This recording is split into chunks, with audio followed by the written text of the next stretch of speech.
एक भविष्यवेत्या मकर राशीचं भविष्य सांगत होत्या. मला काही फारसा विश्वास नसतो या गोष्टीवरती.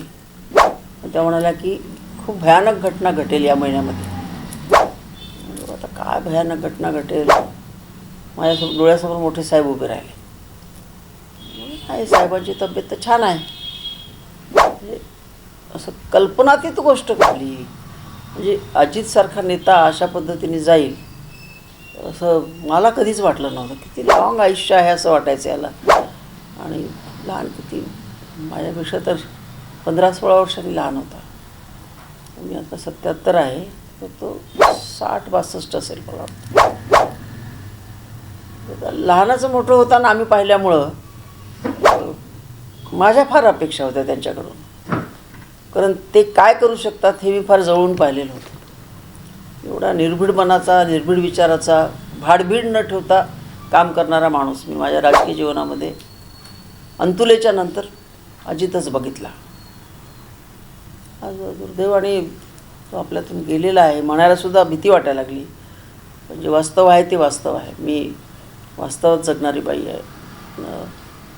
फार मोठं राजकीय संकट आहे असं मला वाटतं.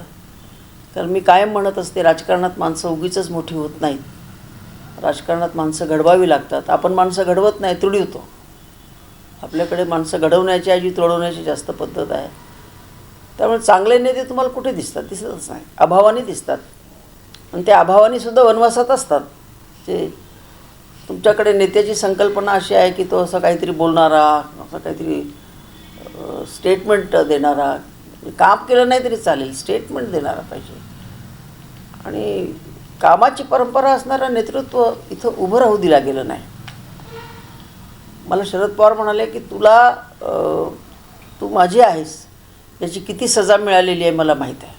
म्हणजे नाही साहेब, काय सजा बिजा नाही मिळाली, तू काय सांगते म्हणे. तुला किती त्रास झाला हे मला माहीत आहे, तरी त्यातून तू टिकून निघालीस.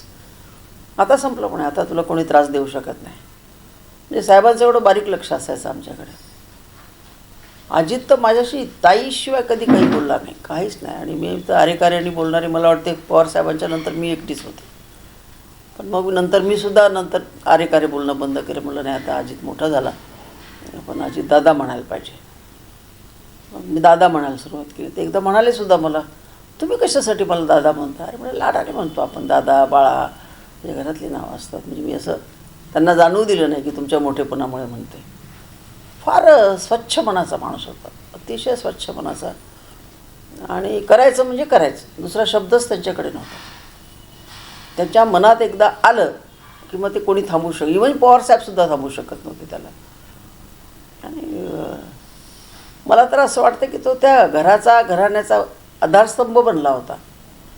आता अजितशिवाय बारामती विचारसुद्धा करू शकत नाही कोणी, साहेबसुद्धा करू शकणार नाही. कारण साहेब स्वतः बारामतीत राहत नव्हते, हा राहत होता. पुण्यात राहायचा, बारामतीला जायचा, पुण्यात राहायचा, बारामतीला जायचा. साहेब दिल्लीत राहायचे. साहेबांची सुद्धा खूप कठीण परिस्थिती झाली असेल. त्याच्या पत्नीचं तर काही विचारायलाच नको. म्हणजे आणि मुख्य म्हणजे प्रतिभाविनी त्याला स्वतःचा मुलगा मानत होता. खूपच म्हणजे त्या घराचा खरा तो आधारस्तंभ बनला होता. मला सांगा, शरद पवारांच्या उपस्थितीमध्ये त्या घराचा आधारस्तंभ बनणं किती अवघड काम आहे, पण तो झाला होता तिथे.